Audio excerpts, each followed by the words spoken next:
pagkalitson kaso di mi kabalo. O nabuak dako kayo babha.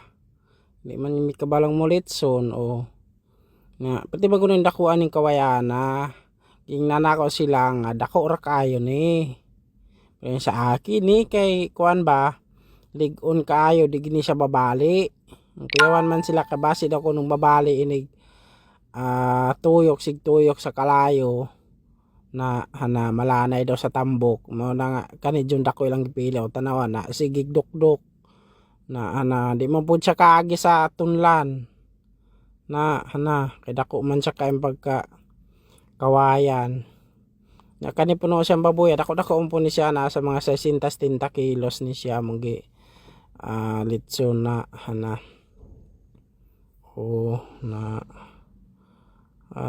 o lami ka